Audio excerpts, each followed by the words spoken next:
കർത്താവിൽ ഏറ്റവും അനുഗ്രഹിക്കപ്പെട്ടവർ, ഒരു ക്രിസ്ത്യാനിയുടെ ഒരു ജീവിതത്തിന് ലക്ഷ്യം എന്ന് പറഞ്ഞാൽ കർത്താവായ യേശുമിശിഹായുടെ ജീവിതത്തോട് അവൻ്റെ ജീവിതം ചേർത്ത് വെക്കണം. കർത്താവായ യേശുമിശിഹായുടെ ജീവിതത്തോട് അവൻ്റെ ജീവിതം ചേർത്ത് വെക്കുമ്പോൾ പൂർണ്ണ വിശ്വാസവും പൂർണ്ണ പ്രത്യാശ കർത്താവിലേക്ക് അവൻ സമർപ്പിക്കണം. അപ്പോൾ അവൻ്റെ ജീവിതത്തിൽ അവന് കുറവുകളുണ്ടാവും, അവൻ്റെ ജീവിതത്തിൽ തടസ്സങ്ങളുണ്ടാവും, അവൻ്റെ ജീവിതത്തിൽ അവന് സന്തോഷമില്ലാത്ത അവസ്ഥകൾ കടന്നു വരും. പക്ഷേ ഈ ഒരു സന്തോഷമില്ലാത്ത അവസ്ഥയാണെങ്കിലും അതൊരു താൽക്കാലിക സമയത്തുള്ള ഒരു അനുഭവമാണ്. പക്ഷേ കർത്താവായ യേശുമിശിഹായുടെ ജീവിതത്തിലേക്ക് ചേർന്ന വ്യക്തികൾക്ക് നിത്യസന്തോഷത്തിലേക്കും സ്വർഗീയ സൗഭാഗ്യവും സ്വർഗീയ അനുഗ്രഹവും പിതാവായ ദൈവത്തിൻ്റെ അനുഗ്രഹവും പുത്രനായ ഈശോ പഠിപ്പിച്ച ഓരോ കാര്യങ്ങളും പരിശുദ്ധാത്മാവ് അവൻ്റെ ജീവിതത്തിൽ അത് അനുഗ്രഹമാക്കി തീർക്കും. പ്രിയമുള്ളവരെ, ഇന്നത്തെ ഒരു സുവിശേഷ ഭാഗം നമ്മൾ ഏറ്റെടുത്തിരിക്കുന്നത് വിശുദ്ധ മത്തായി എഴുതിയ സുവിശേഷം 8-ാം അധ്യായം 18 മുതൽ 22 തിരുവചനങ്ങളാണ്. നമ്മളിവിടെ കൃത്യമായിട്ട് മനസ്സിലാക്കുന്നത് ഓരോ കർത്താവായ യേശുമിശിഹായുടെ ശിഷ്യന് ത്യാഗം ആവശ്യമാണ്. എൻ്റെ ജീവിതത്തിൽ കർത്താവിനോട് ചേർന്ന് നിൽക്കുമ്പോൾ എനിക്ക് ചിലതെല്ലാം ഉപേക്ഷിക്കേണ്ടി വരും. പാപത്തെ എനിക്ക് ഉപേക്ഷിക്കേണ്ടി വരും. ഒരുപക്ഷെ ഒരു നോയമ്പ് സമയത്ത് ഞാൻ നോയമ്പ് എടുക്കുന്നുണ്ടെങ്കിൽ ഭക്ഷണം എനിക്ക് ഉപേക്ഷിക്കേണ്ടി വരും. അല്ലെങ്കിൽ ഈ നോയമ്പ് സമയത്ത് എനിക്കൊരു ഏറ്റവും വലിയ പ്രശ്നം, ഞാൻ ചിലപ്പോൾ ദേഷ്യപ്പെടുന്ന ഒരു സ്വഭാവം ഉണ്ടെങ്കിൽ ഈ ദേഷ്യപ്പെടുന്ന സ്വഭാവം എനിക്ക് ഉപേക്ഷിക്കേണ്ടി വരും.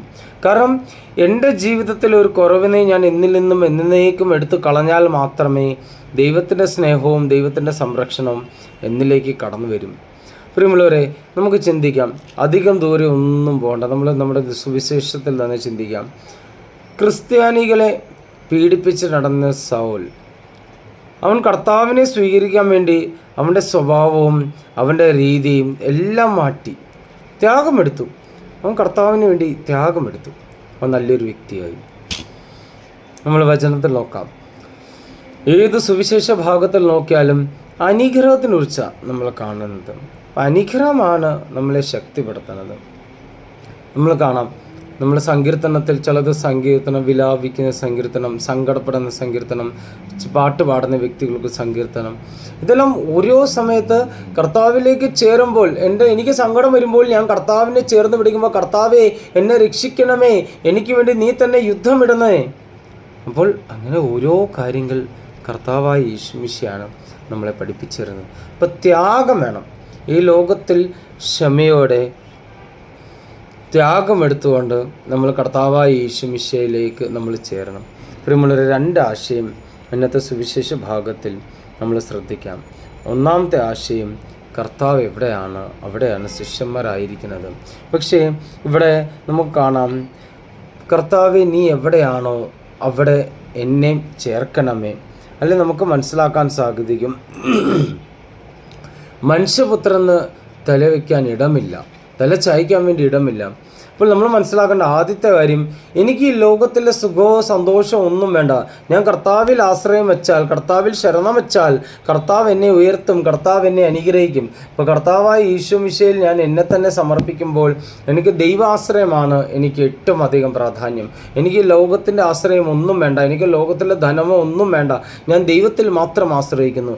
ഒരു ശിഷ്യൻ്റെ ജീവിതത്തിൽ അവൻ ഏറ്റവും അധികം ധനത്തിൻ്റെ പുറകെയോ മറ്റേ ദൈവികമല്ലാത്തതിൻ്റെ പുറകെ പോയാൽ അവൻ നശിക്കപ്പെടും. അപ്പോൾ പൂർണ്ണ വിശ്വാസവും പൂർണ്ണ ശരണവും ദൈവത്തിൽ ആശ്രയിച്ചാൽ ദൈവം നമ്മളെ പരിപാലിക്കും, ദൈവം നമ്മളെ കാത്തു സംരക്ഷിക്കും.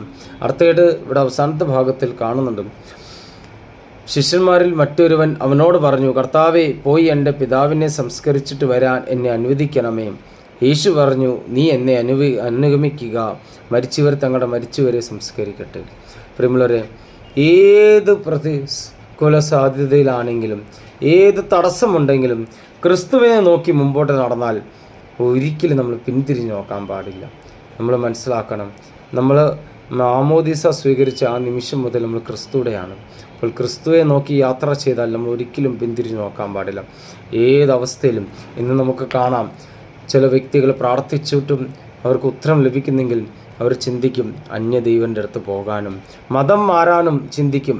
ഇന്ന് മതം മാറാനല്ല, ദൈവത്തോടൊപ്പം ചേർന്ന് കർത്താവിൽ വിശ്വസിച്ച് പൂർണ്ണ ശരണം ദൈവത്തിൽ വെച്ചുകൊണ്ട് നമ്മൾ മുമ്പിൽ പോകണം.